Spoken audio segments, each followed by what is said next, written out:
It's Mon Mothma's HoloNet, and we're just posting on it. Welcome back to Mothmanet News and our 50-day countdown to the Mask of Fear by Alexander Freed. Today is day 12, and as I mentioned yesterday, we're talking about Andor Season 1, Episode 5, The Axe Forgets. This episode, it introduces us to Mon's daughter, Lita, who instantly decides to fight with her mother for some reason. My heart literally breaks for Mon, because once again, why is Perrin letting his daughter speak to her mother in the way that she's speaking to her, and actually seems approving of the way that she's behaving towards her mother. It's nasty. It's kind of rancid. It's bad parenting.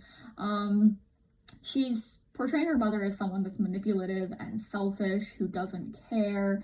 And I don't think that any reading of Mon's character as someone with context for who she is could accurately come to that conclusion.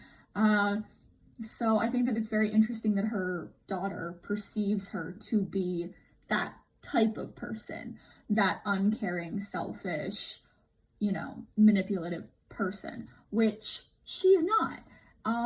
In The Mask of Fear, we get a little bit more pre-Lita context that mostly involves Mon and Perrin, and so as someone who cares about Mon Mothma a lot, it really stings watching Lita treat her mother like this. The lack of a healthy marriage between Mon and Perrin definitely doesn't lend to them successfully raising a child together. Their parenting styles are completely different. They do not align at all, and Lita literally says in a later episode that her father lets her do whatever she wants, which is not how you parent a child, and Mon is very much left in the position where she's having to parent her child, probably parent her husband as well, and, it sucks, because she's got to be the harsh, no, you have to do these things, and it's just well, my father lets me do whatever I want, okay, you still have to go to school. That's just how it is. And so Perrin gets to be in the position where he is very much more a friend to Lita than actually a parent to her, which also sucks for Lita, because your parents are supposed to parent you. They don't exist to be your friend, right? Yeah, sure, you should be able to confide in them and speak to them, but at the end of the day, they are your parent. They're supposed to be a little bit strict, a little bit, how do I word this? A little bit more authoritative than just, oh, you can do whatever you want. We don't like permissive parenting here. And so it's not a healthy family dynamic by any stretch of the imagination, but I can't wait to see where the relationship between Mon and Lita goes in Andor Season 2 and the subsequent Reign of the Empire novels, because I think it's going to be very interesting when it comes to the Mothma Furtha family. Mon only has 2 scenes in this episode, and the second one is hilarious. I'll get into why it's funny later. So essentially, part of it, this is going to be the fashion discussion, but this episode came out on my birthday back in 2022. And so from Star Wars that year, my joke, because something always tends to come out around my birthday that's Star Wars related, so I joke that this time I got Mon Mothma's shoulders. And that is a total freaking joke. But I think that the most interesting thing about her outfit that she's wearing in the second scene that she's in is that it's unlike anything else we'd ever seen her wear before. She typically wears very modest clothing where you don't see anything, and here we're seeing her shoulders, which is a lot for her. It's not the most that we see in this entire show, or even Season 1. I don't know what she's going to be wearing in Season 2. I cannot wait. But it was really the first time that we had seen her show skin, right? And of course, as the series goes on, she does dress in very nice and very, fairly modest attire, but more of her, her classic pieces that she wears, think Return of the Jedi, it's less attention-grabbing, despite the fact that it would stand out, right?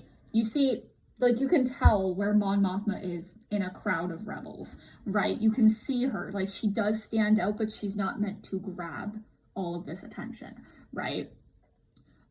Hence the more neutral colors. And so I always have seen Mon's attire as being part of her armor. She dresses well, but but she also knows when to wear what things, which is also very crucial when you are using your clothing as an armor. And I see her very similar to Padme in this regard. The things that she's wearing during the party scenes or post-party scenes like this one is, she is showing a little bit more, but she's still just as concealed and powerful. And yeah, these outfits are slightly more attention grabbing because she's in a situation where she needs to be grabbing attention, where she needs to be a little bit more of the center of focus than her typical like regular neutrals and her like traditional like white clothing. And so it's very much feeding in at these parties. She's very much feeding into the, oh, I'm going to show you this so that you don't pay attention to the things that I'm doing. It's very much, I show you the stone in my hand, you miss the knife at your throat. She knows how she's expected to dress in particular situations, and she is not going to be caught off guard by that. She does it incredibly well, and I'm definitely going to talk about the asymmetry that she is wearing in the party outfits more in tomorrow's episode and the episode for the following day, because we don't really see like an asymmetrical party outfit from her in this episode. The hilarity of this scene comes in during her discussion with Perrin. Again, I'm going to be referring back to this for the next couple of days because I do think that it's really important for the joint Mon and Perrin storyline within the context of the show. She absolutely comes for his throat. It's so funny that earlier in the episode, Lita's like, yeah, no, you're selfish, you're manipulative and all this stuff. Like, you don't care. And she's the one out here doing charity work, calling her husband on his lack of interest in being charitable, which also does come up in subsequent episodes. I do think this is partially her throwing him off the scent of her intentions with her foundation. But it's obviously true because he's so uncomfortable with her words that he literally is just like, hey, Cloris, can you get us onto the expressway? I want to go home. I need to get out of this freaking vehicle, right? And so I still think that it's interesting because of the way that it's very much flipped. We see that she's not a selfish person. Like, she's doing charity work to help the people of the galaxy, and he just wants to have fun. His main purpose is to have a good time. And I don't hate that. I respect it. But at the same time, is that what's most important? Is that what should be the most important thing?